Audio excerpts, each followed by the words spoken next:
दोस्तों नमस्कार, मैं संजीव भार्गव, वर्कशॉप कैलकुलेशन और इंजीनियरिंग का अनुदेशक।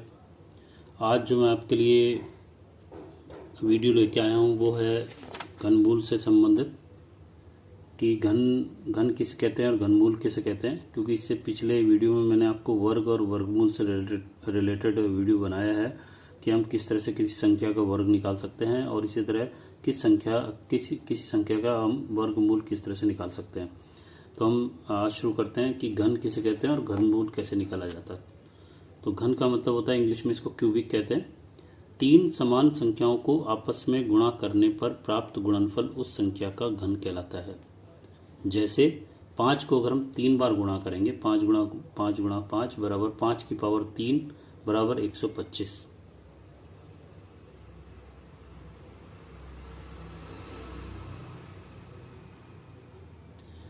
यहाँ 5 का घन 125 है तथा 5 की पावर 3 के द्वारा 5 के घन को व्यक्त किया जाता है।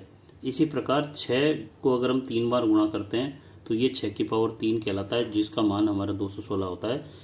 यहाँ 6 का घन 216 है तथा 6 की पावर 3 के द्वारा 6 के घन को व्यक्त किया जाता है।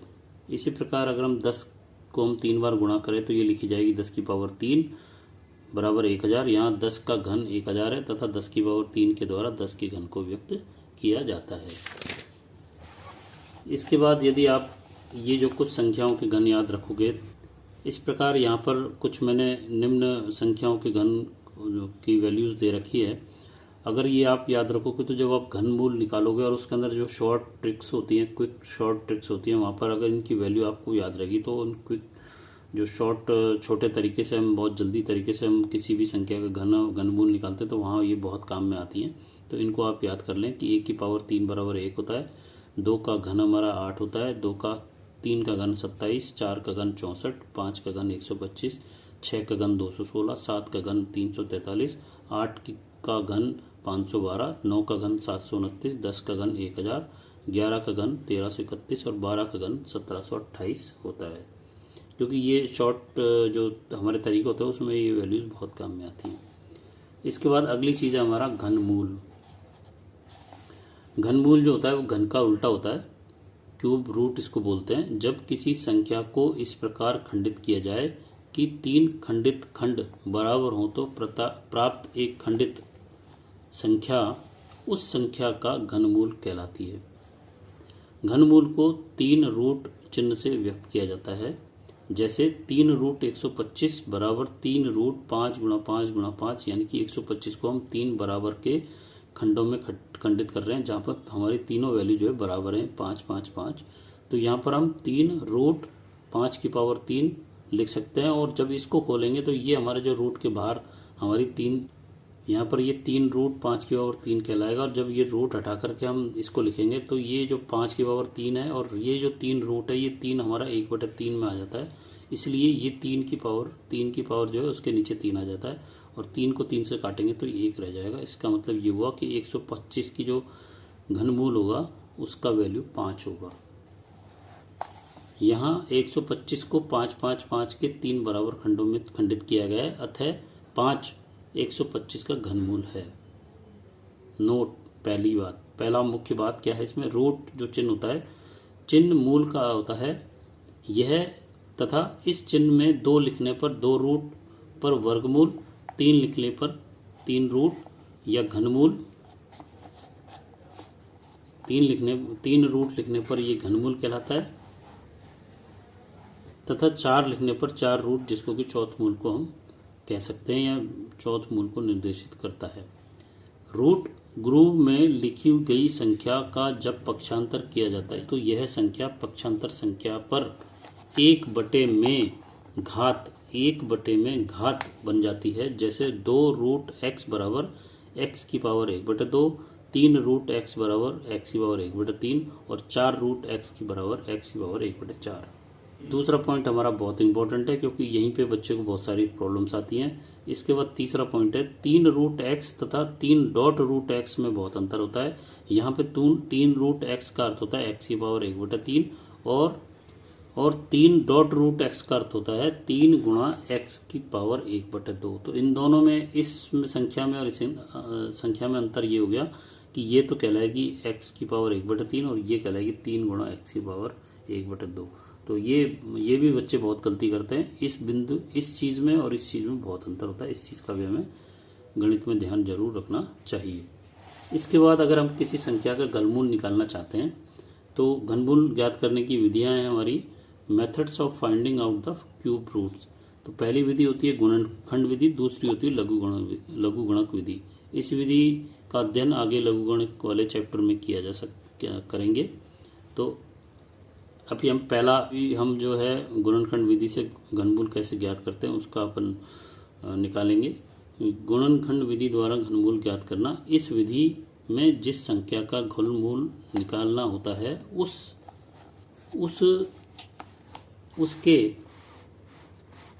उसके खंड किए जाते हैं तथा 3 समान खंडों के जोड़े बना लिए जाते हैं।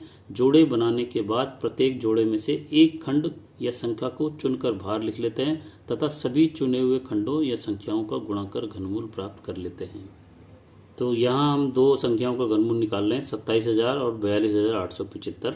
तो यहाँ 27,000 का जब घनमूल निकालेंगे तो हम इसको 3 रूट इस तरह से लिखेंगे और या फिर इसकी वैल्यू हमारी 27,000 की वैल्यू के ऊपर 1/3 हमारी घात होगी। तो यहाँ पर 27,000 के खंड निकाल रहे हैं तो 27,000 को पहले 2 से भाग देंगे, ये 13,500 आएगा। फिर 2 का भाग देंगे, ये 6,750 आएगा। फिर 2 का भाग देंगे तो 33,75 आता है। फिर 33,75 में 2 का जाएगा नहीं, 3 का जाएगा ना, तो 5 का जाएगा। तो 5 का भाग देंगे तो ये 675 आएगा। फिर 5 का देंगे 135 आएगा। फिर 5 का देंगे 27 आएगा। फिर 27 में 5 का जाएगा नहीं, 3 का चला जाएगा। 3 का भाग देंगे 9 आएगा। 9 में 3 का देंगे 3 आएगा। फिर 3 में 3 का भाग देंगे तो 1 आएगा। अब हमारे पास 27,000 के जो खंड बने वो बने 2 गुणा 2 गुणा 2 गुणा 5 गुणा 5 गुणा 5 गुणा 3 गुणा 3 गुणा 3। उसको हमने इस तरह से यहाँ पे लिख लिया। अब हम प्रत्येक 3 समान संख्याओं का एक जोड़ा बनाएंगे। जैसे यहाँ पर 2 की जो 3 हैं उनका एक जोड़ा बना, 5 का एक जोड़ा बन गया और 3 का एक जोड़ा बन गया। इसमें से एक एक संख्या हमने बाहर निकाल ली और इनको जब आपस में गुणा करेंगे तो 2 गुणा 5 गुणा 3 बराबर 5 दूनी 10 30, यानी कि 3 रूट 27,000 यानी कि 27,000। अगर हम 42,875 का घनमूल निकालना चाहते हैं तो हम यहाँ पे इसके खंड करेंगे। पहले हम 5 से भाग दिया, 8575 आए। फिर 5 इसमें 5 का भाग दिया, फिर यह आया 1715। फिर इसमें 5 का भाग दिया, यह आया 343। फिर इसमें 7 का दिया 49 आया। फिर 7 का दिया 7 आया। 7 का दिया 1 आया। अब हमारे पास जो 42,875 के जो खंड बनेंगे वो 5 गुणा 5 गुणा 5 गुणा 7 गुणा 7 गुणा 7। इसमें तीनों 5 का एक जोड़ा बनेगा और तीनों 7 का एक जोड़ा बनेगा। इन 3 में से एक 5 निकलेगा और इन 7 में से एक 7 निकलेगा। जब हम 5 को 7 से गुणा करेंगे तो यहाँ पे 35 आएगा। इसका मतलब 42,875 का घनमूल निकालेंगे तो वो हमारा 35 उत्तर आएगा। इसके बाद अगर हमारे पास कोई संख्या 4 चौथ मूल वाली आती है, ये कि 4 की पावर रूट 16 की रूट के ऊपर 4 लिखा हुआ है या 243 के ऊपर 5 लिखा हुआ है, तो इसमें जैसे हमने घनमूल के लिए 3 के जोड़े बनाए थे, वर्गमूल में 2 के जोड़े बनाते हैं, इसलिए यहाँ पर 4 होने की वजह से हम 4 के जोड़े बनाएंगे तब एक संख्या बाहर निकलेगी। तो जब हम 16 को यहाँ पे खंड करेंगे तो ये 16 में 2 का भाग दिया 8 आया, 8 में 2 का दिया 4 आया, 4 में 2 का भाग दिया 2 आया, 2 में 2 का भाग दिया तो 1 आया। तो यहाँ पर 2 इंटू 2 इंटू 2 की पावर 1/4 हो जाएगी, क्योंकि ये 4 हमारी आ जाती है। अब इन चारों को की जो जोड़े बनेंगे उसमें से 1-2 निकलेगा बाहर, या इसको हम 2 की पावर 4 भी लिख सकते हैं और इसकी बाहर जो हमारी पावर 1/4 है। तो यहाँ पे हम जब इस ब्रैकेट को खोलेंगे तो ये 4 की पावर 1/4 से गुणा हो जाएगी, 4/4, तो 4 से 4 कट जाएगी तो ये 2 आ जाएगा हमारे पास। यानी कि 16 की जो अगर रूट में पावर 4 है तो हमारा ये 2 उत्तर आएगा। तो यहाँ पर हम 3 की पावर 5 की पावर 1/5 लिखेंगे। तो जब इसको ब्रैकेट को हटाएंगे यहाँ से हम, तो ये 3 की पावर 5/5 हो जाएगी। तो 5 की पावर और ये बटे की 5 की पावर कट जाएगी, तो यहाँ पर 3 की पावर 1 आ जाएगी, जिसका मान जो हमारा 3 होगा। तो इसलिए हम इससे हम 243 को रूट में अगर 5 हमारे पास है, 5 रूट 243 का मान निकालेंगे तो इस तरह से 3 आएगा। यहाँ पर हमारा एक नोट और है साथ में समझने के लिए, बहुत अच्छी चीज़ है, इसको समझें। मूल के रूट चिन्ह में जितनी संख्या होती है उतनी ही समान खंडों में से एक 2 रूट के लिए 2 समान खंडों में से एक खंड चुना जाएगा। 3 रूट के लिए 3 समान खंडों में से एक खंड को चुना जाएगा और 4 रूट के लिए 4 समान खंडों में से एक खंड चुना जाएगा तथा 6 रूट के लिए 6 समान खंडों में से एक ही खंड को चुना जाएगा। तो इस तरह से आप अगर किसी सवाल को सरल कर सकते हो तो आपको ये रूट वाले सवाल को खंडों के द्वारा करने की जो विधि समझ में आ गई होगी। इसके बाद जो रूट से संबंधित सवाल होते हैं उसमें कभी कभी परिमेयकरण रेशनलाइजेशन के सवाल आ जाते हैं, उसको भी आप अगर समझ लेंगे तो आपके लिए बहुत अच्छा हो, क्योंकि ये आप कंपटीशन लेवल के भी सवाल जो आते हैं उसमें काम आएगा कि यदि भिन्न संख्या में हर संख्या वर्गमूल की हो तो उसे परिमेयकरण विधि द्वारा सरलता से हल किया जा सकता है। इसकी 2 विधियां होती हैं। पहली होती है यदि भिन्न के हर में एक ही संख्या वर्गमूल हो, इस प्रकार की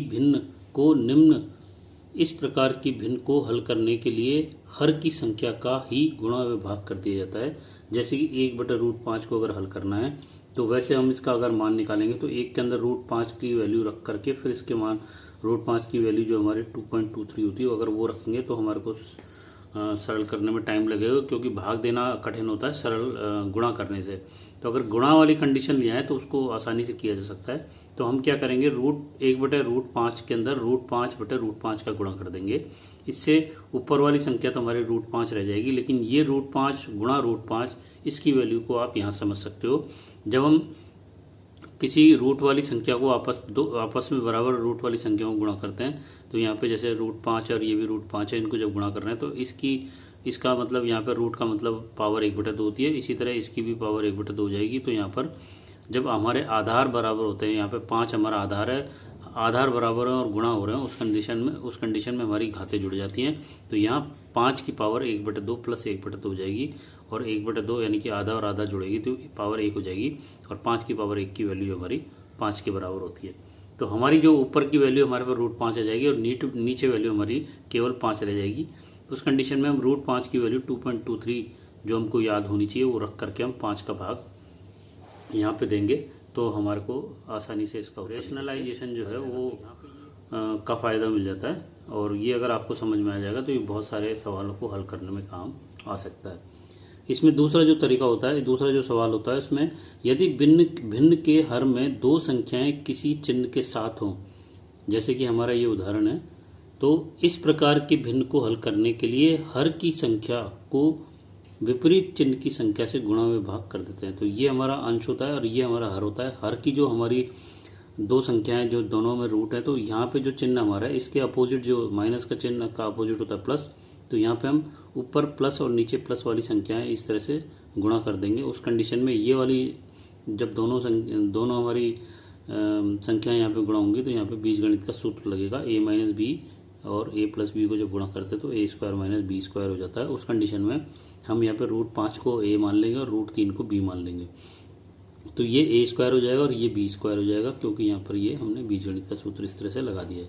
अब यहाँ पे ऊपर हम √5 और √3 की वैल्यू रख करके और यहाँ पे हमारा 5 रूट का जो स्क्वायर होता है वो 5 रह जाता है और 3 रूट का स्क्वायर जो होता है वो 3 रह जाता है। तो 5 में से 3 जाएगा 2 हो जाएगा और इसको जब जोड़ेंगे तो 3.96 आएगा। अब 3.96 में 2 का भाग देना आसान है, जिससे कि हमारी वैल्यू 1.98 आ जाती है। तो परिमेयकरण से वर्गमूल वाले प्रश्नों को आसानी से हल किया जाता है। छात्रों को इस प्रश्न को आसानी से हल करने के लिए √2, √3, √5, √7, √10, √11, √13, √15 इस तरह की वैल्यू की मैक्सिमम मान हमें याद होने चाहिए, जिससे कि हम कोई भी बड़ा सवाल है तो उसको भी हम सरल कर सकें। इसके बाद हमारा एक उदाहरण है, यहाँ पे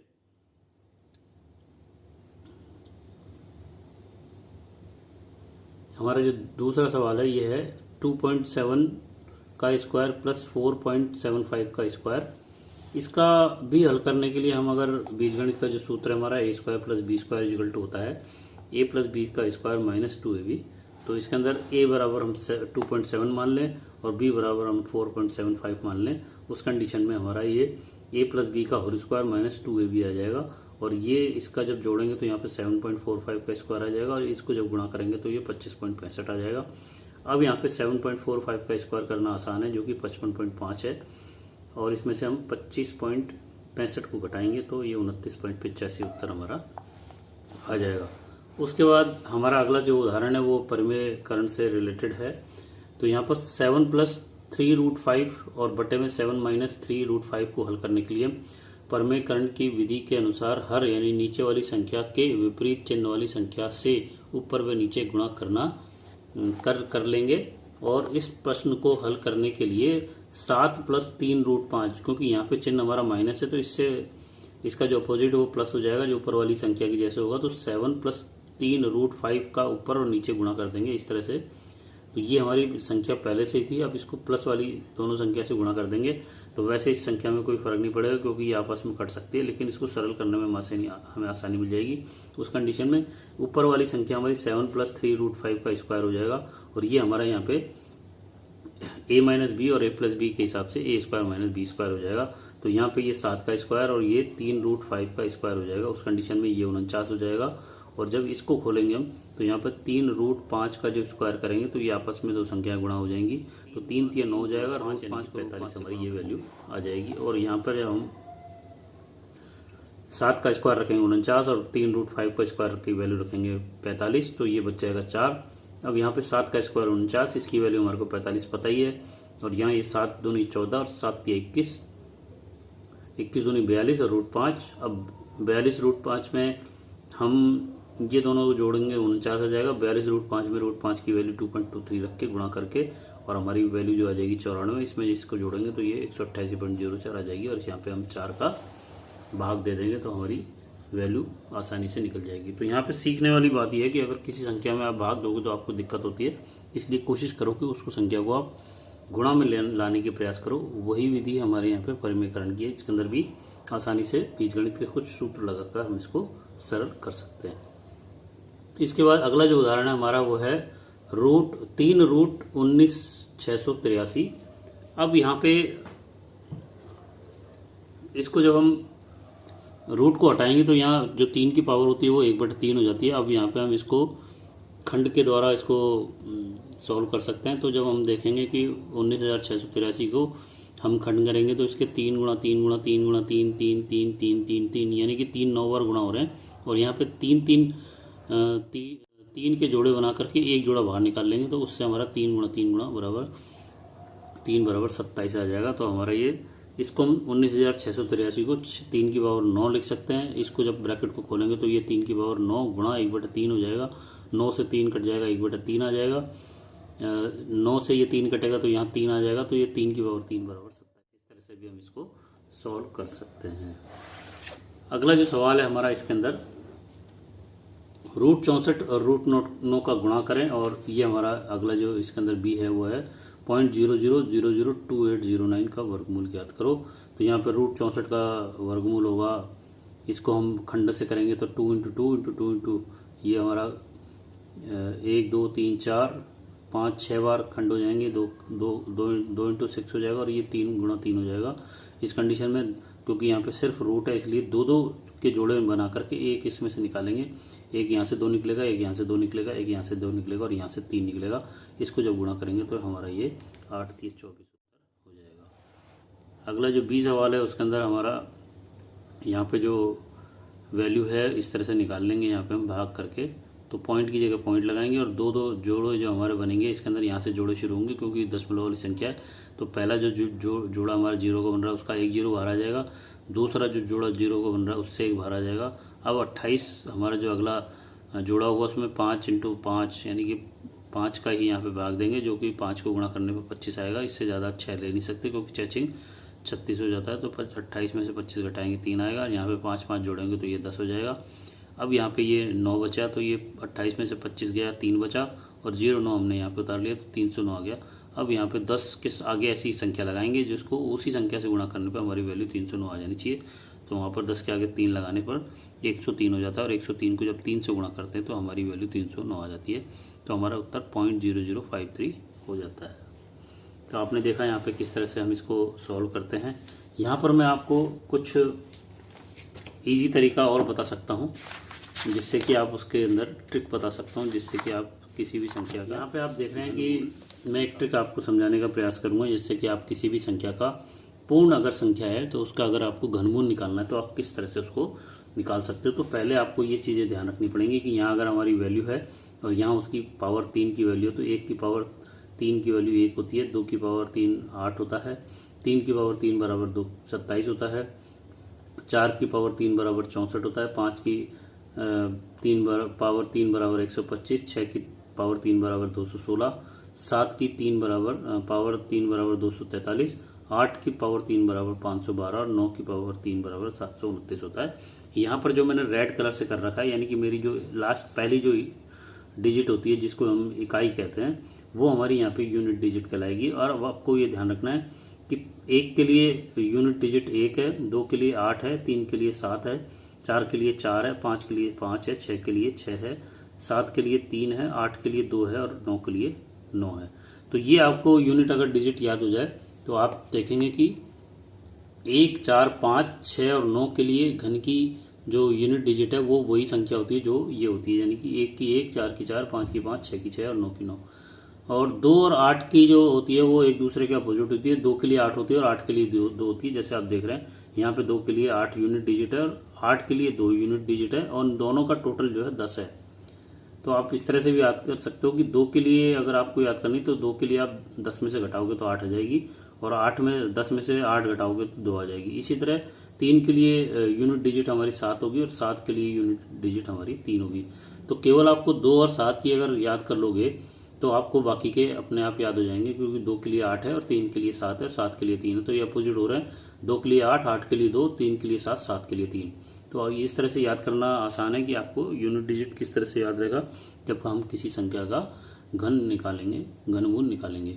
तो यहाँ पे 1, 4, 5, 6 और 9 का तो चेंज नहीं होता, लेकिन 2 के लिए 8 होता है, 7 के लिए 3 और 8 के लिए 2 और 3 के लिए 7 होता है। ये आपको यूनिट डिजिट अगर याद हो जाए तो हम यहाँ पे एक उदाहरण द्वारा आप इसको समझ सकते हैं कि मान लीजिए हमारे पास एक 32,768 संख्या है जिसका हमको घनमूल निकालना है। तो हम यहाँ पे 2 पेयर बनाएंगे जिसके अंदर पहला पेयर बनेगा हमारा 768 और दूसरा पेयर बनेगा हमारा 32। और क्योंकि हम घन निकाल रहे हैं इसलिए यहाँ पे 3 के पेयर बनाना जरूरी है। अगर हम वर्गमूल निकालते तो यहाँ पे इसका पेयर 2 का बनता है, 2 यूनिट्स का पेयर बनता है। अब यहाँ पे जो हमारी पहली यूनिट है 8, वो हमारी जो 2 के लिए यूनिट डिजिट होता है, जैसे आपको पहले बताया कि 2 के लिए यूनिट डिजिट 8 है। जब पेयर बनाने के बाद हमारा पेयर राइट साइड में 3 नंबर का पहला ग्रुप 768 की लास्ट डिजिट 8 है और लास्ट डिजिट 8 के लिए 2 के घन में भी जब 2 की कोई भी संख्या लेंगे तो उसका जो उसका अगर हम घन करेंगे तो वो हमारा उसकी डिजिट 8 आएगी हमेशा, ये ध्यान रखना है। तो हमने यहाँ पे डिसाइड कर लिया कि 8 यूनिट डिजिट के लिए घन जो आएगा वो 2 आएगा। अब केवल हमारे को ये देखना है कि जो पहली 2 डिजिट है हमारी ये 32, इसकी जो वैल्यू है वो हमारी इन जो वैल्यू में 32 किस जगह सेट हो रहा है, किसके बीच में आ रहा है। तो यहाँ पर 3 के लिए 27 और 4 के लिए 64 के ये बीच में होता है। इसका मतलब ये है कि हम 32 के लिए लेंगे तो इससे कम वाला जो घन की वैल्यू है वो 3 के लिए 27 होती है। तो हमारे पास यहाँ पर जो घन होगा वो 8 से तो 2 निकल के आ जाएगा और इससे जो हमारा 3 निकल के आ जाएगा, क्योंकि हमारी जो घन के अंदर 1 की 2 की 3 का 4 का घन देखते हैं तो यहाँ पे 27 और 64 के बीच में 32 आने की वजह से 32 से जो कम पूर्ण घन वाली संख्या है उसको हम लेंगे तो ये 3 के लिए आएगा। तो यहाँ पे इस तरह से ये 32 हो जाएगा। तो यहाँ पे स्टेप क्या लेना है आपको, स्टेप 1 है दहाई संख्या किस संख्या के घन में यूनिट डिजिट बन रही है। जैसे कि 32,768 में 8 2 के घन की यूनिट डिजिट है, जो कि 2 के लिए यूनिट डिजिट 8 है। इसलिए 32,768 जिस संख्या का पूर्ण घन होगा उसकी आखिरी डिजिट हमारी 2 होगी, 2 ही होगी। इसके बाद दूसरा स्टेप क्या करेंगे हम कि 32,768 में पहली 2 डिजिट 32 से कम वाली घन संख्या 3 का 27 है, इसलिए 32,768 का घनमूल हमारा 3 और यूनिट डिजिट के अनुसार लास्ट डिजिट 2 होगी। तो हमारा उत्तर यहाँ पे 32 हो जाएगा। अन्य उदाहरण में हम देखेंगे कि यहाँ पे हमारा 54,872 के अंदर हम देखेंगे कि 2 जो है हमारे 8 वाली डिजिट के लिए आता है, 8 वाली जो संख्या होती है उसके घन जो होता है 512, उसमें दो हमारा यूनिट डिजिट आता है। तो हमारे जो दो यहाँ खाने बनेंगे 872 में 2 से हम निकाल लेंगे, ये संख्या 8 आ गई। और 54 जो है हमारा वो 3 का घन और 4 के घन के बीच में आ रहा है, क्योंकि 3 का घन होता है 27 और 4 का घन होता है 28। तो यहाँ पे देखो आप 3 का घन है 27 और 4 का घन है 64, इसके बीच में हमारा ये 54 आ रहा है। इसलिए हमारे को यहाँ पे जो 4 के घन से कम यानी कि 3 वाली वैल्यू लेनी है। तो इसका जो 54,832 का जो घनमूल होगा वो 38 हो जाएगा। इसके बाद आप देखेंगे कि यहाँ पर हमारी अगली वैल्यू जो है 5,71,787 है। तो यहाँ पर हम देखेंगे कि 7 जो है वो 3 वाली संख्या के यूनिट डिजिट कहलाता है। तो हमारे 7 से तो 3 आ जाएगा। उसके बाद 571 में हम देखते हैं कि हमारी जो 571 की जो वैल्यू है वो 512 और 729 के घन, 8 के घन और 9 के घन के बीच की वैल्यू है। तो यहाँ पर हम इससे 571 से कम हमारा 512 है, तो यहाँ पर 8 हम ले लेंगे। इस वजह से हमारा 571 का 8 आ जाएगा और यहाँ का 3 आ जाएगा। तो उत्तर हमारा यहाँ पे उदाहरण है, अगर 79507 का घन निकालेंगे हम, तो 7 जो यहाँ पे पहली डिजिट है वो हमारे 3 की यूनिट डिजिट कहलाती है। और 79 हमारा जो है वो पड़ रहा है 4 और 5 के बीच वाली घन की वैल्यू के बीच में। 4 का होता है 64, 5 का होता है 125 और हमारा ये है 79। इसका मतलब हम मिनिमम लेंगे तो वो 4 आ जाएगा। तो 4 ये हो जाएगा और 3 ये हो जाएगा। तो हमारी वैल्यू यहाँ पे 79507 का जो घनमूल होगा वो 43 हो जाएगा। इसके बाद एक ट्रिक और अपन निकाल सकते हैं कि मान लीजिए हमें 70 का जो घनमूल निकालना है, तो हम इसको 70 की पावर 1/3 लिख सकते हैं। इसके अंदर आप कैलकुलेटर से निकाल सकते हो या लॉग टेबल से निकाल सकते हो, लेकिन दोनों ही विधि हमारी बड़ी होती है। तो एक तरीका और कम क्या कर सकते हैं कि यहाँ पर 70 का जो इस तरह से हम तोड़ें कि हमारी जो दो वैल्यू आए उसमें से एक पूर्ण घन वाली संख्या हो। पूर्ण घनमूल की बात करें तो यहाँ पर 64 हमारी नियरेस्ट जो वैल्यू है वो 64 है, जो कि हमारी 4 की घनमूल है। तो 64 का घनमूल तो 4 आ जाएगा। और ये जो 6 संख्या है इसके नीचे हम 3 हमेशा 3 लिखेंगे और ये जो संख्या है इसको 2 बार गुणा कर देंगे। तो यहाँ पर हो गया 4 प्लस ये 6 जो हमारा ये बचा हुआ संख्या थी, बटे में 3 हमेशा लिखा ही जाएगा, सभी में लिखा जाएगा। और ये जो संख्या है इसको 2 बार गुणा कर देंगे तो हमारी जो वैल्यू आ जाएगी वो 3 से 6 कट गया 2 और 4 चौक 16। तो ये 2/16 आ गया। 4 प्लस फिर ये कट जाएगा 2 बार, तो 4 दूना 8 आ जाएगा। तो 4 प्लस 1 1/8, 1 में जब 8 का भाग देंगे तो 0.125 आएगा। तो ये हमारा जो 70 का जो घनमूल है वो 4.125 आ जाएगा। यहाँ पे हमको ये वैल्यू हमको ध्यान रखनी ही पड़ेगी। इसके बाद अगर मान लीजिए हमारा कोई उदाहरण 120 है, 120 का अगर हम घनमूल निकालना चाह रहे हैं तो हमारा जो दो विधि हो सकते हैं कि हम इसको 64 प्लस 56 ले सकते हैं और एक इसके अंदर 125 माइनस 5 ले सकते हैं, क्योंकि 125 का जो घनमूल होता है वो 5 होता है। और जितना इस संख्या के नज़दीक जितनी छोटी संख्या लोगे उतना ही हमारी जो वैल्यू आएगी वो एक्यूरेट आएगी, क्योंकि दूर लोगे तो उसकी वैल्यू काफ़ी दूर आपके पॉइंटों में थोड़ा सा अंतर आ सकता है। तो आप कोशिश करें कि इस तरह की संख्या लें जो हमारी कम से कम यहाँ ये वैल्यू आए, उसकी वजह से हमारा जो उत्तर आएगा वो हमारा लगभग एक्यूरेट आएगा। कंप्यूटर कैलकुलेटर से निकालोगे तो उसके लगभग बराबर आएगा। तो यहाँ पर 125 का जो घनमूल है वो 5 हो गया। इसके बाद हम ये जो 5 बचा उसको यहाँ लिख लिया, चिन्ह हमारा माइनस हो जाएगा। उसके बाद 3 हमको हमेशा लिखना ही लिखना है और इसका जो 5 है उसको 2 बार गुणा कर देंगे। 1 5 से 1 5 कट जाएगा तो ये हो जाएगा नीचे 1/15 और ये हो जाएगा 5 माइनस 1/15। तो इसको हम जब 1/15 में 1 में 15 का भाग देंगे तो ये वैल्यू आएगी 0.066। इस 5 में से इस संख्या को घटाएंगे तो हमारा ये हो जाएगा 4.93।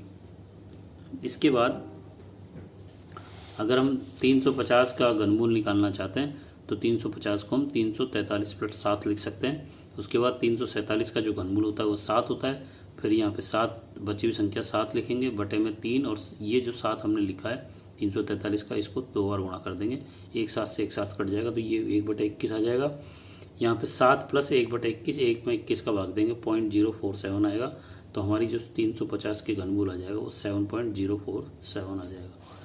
इसके बाद आप अगला सवाल ले सकते हैं आप 3√500।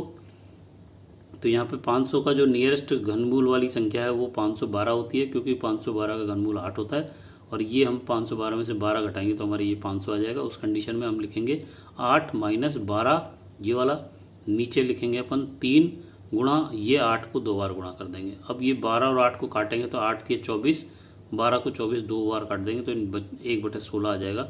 8 माइनस 1/16, 1/16 में जब 1 में 16 का भाग देंगे तो हमारी वैल्यू आएगी 0.0625, जिसको हम 8 से घटाएंगे तो ये 7.937 हमारी इस तरह से 8 में से पॉइंट में से 1/16 का मान निकालेंगे तो 1/16 की वैल्यू होती है 0.0625। 8 में से 0.0625 घटाएंगे तो हमारी 7.937 आएगा, जो कि हमारे 500 के घनमूल के लगभग बराबर आएगा।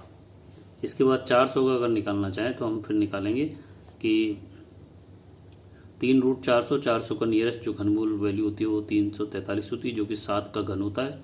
और ये प्लस में 400 करने के लिए यहाँ पे 57 आएगा, तो यहाँ पे लिखेंगे 7 + 57/3 हमेशा लिखना ही लिखना है, और इसका 2 बार गुणा कर देंगे।